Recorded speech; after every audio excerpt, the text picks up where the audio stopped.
Bungkal. Yun po sa sa Teresian si Sister Andrea. Ang sa SKM, ang sa LECOM, si Sister Eloisa.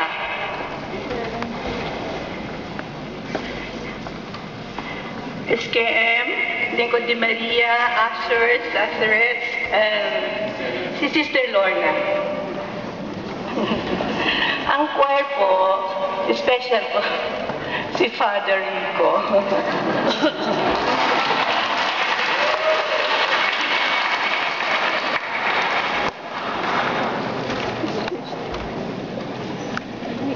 Ngayon ay gagawin natin ang panunumpa.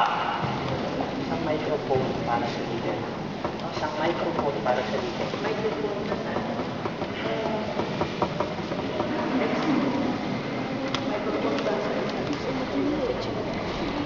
Kay Rose. Kay Rose daw.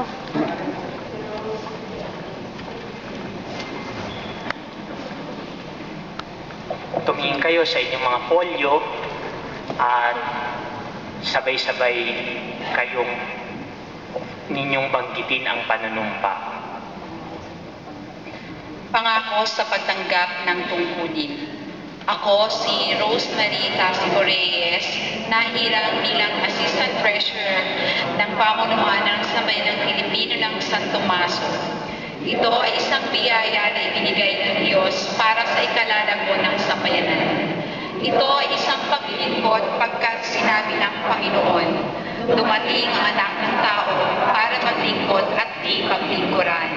Ngayon ay pinangangako ko sa grasya ng Panginoon na ibibigay ko ang aking sarili na may pagmamahal, gagampanan ko ang aking gawain ng may kababaang loob at kagalakan at sisikapin ko na unahin ang kapakanan ng sambayanan ng Diyos kaysa aking personal na kapakanan. Tulungan nawa ako ng Diyos.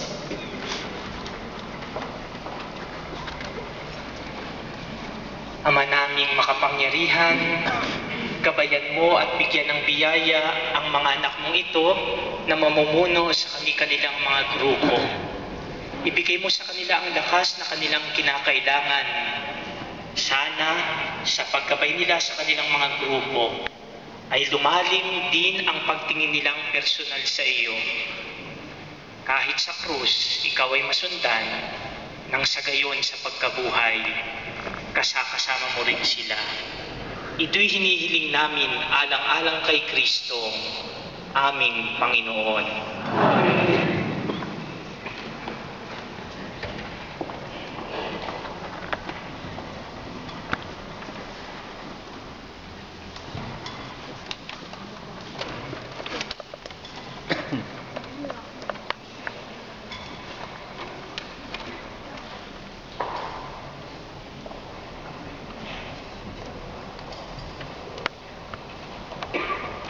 Mara po kayo sa mga tao. Tanggapin po natin sila.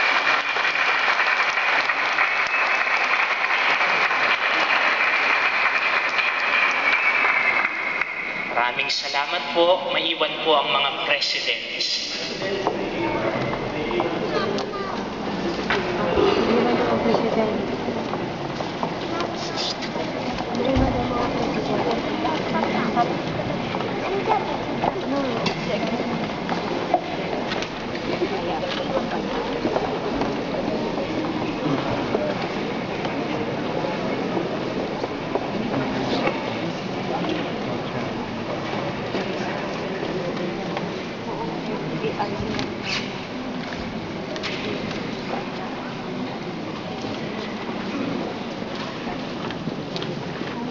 Ngayon naman po ay gagawin natin ang pagtatalaga sa mga bagong members ng EXICOM o Pastoral Council. Ang bumubuo po nito ay ang mga presidente at ang treasurer, secretary, co-chairman, assistant treasurer, auditor, saka commission on service, internal affairs, and external affairs. Commission on Service, External Affairs, J. Laksa.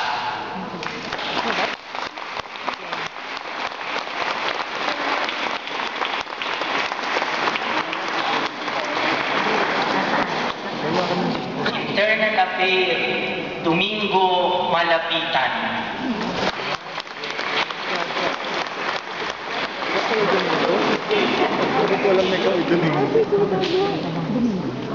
Auditor, Soledad Avila.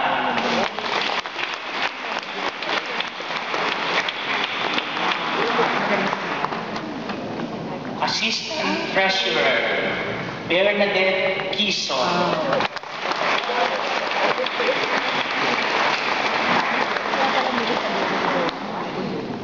Treasurer, Donna Badillo.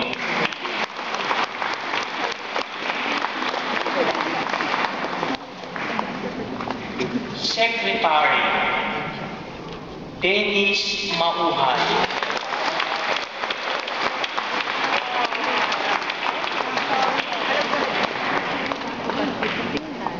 Chairman,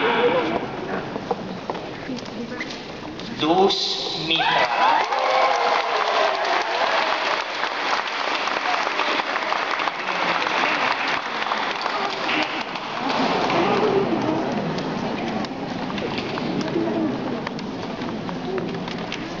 Umarap kayo rito para sa inyong palinumpa.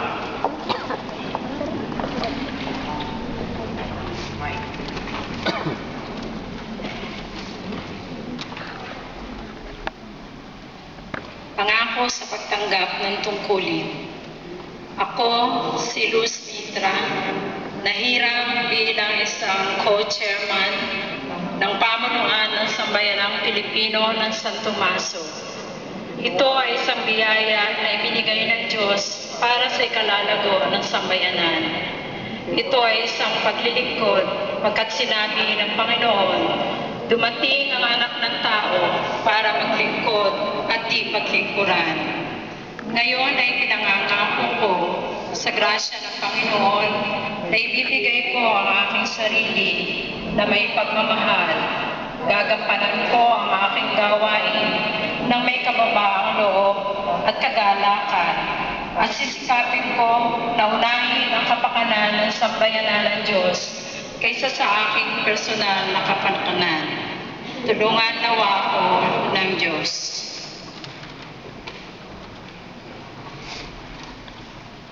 Ama naming makapangyarihan, alam mo kung ano ang nilalaman ng aming puso. Mayroon kaming mga kahinaan, pero isa lamang ang masasabi namin. Binibigay namin ang aming mga puso sa paglilingkod sa iyo. Ang sabi mo, ang iyong grasya ay sapat sa amin. Hihiling namin ay sugo mo ang banal na Espiritu para magabayan namin. May taguyod namin ang may pagmamahal ang komunidad ng San Tomaso. Ito'y hinihiling namin alang-alang kay Kristo, aming Panginoon.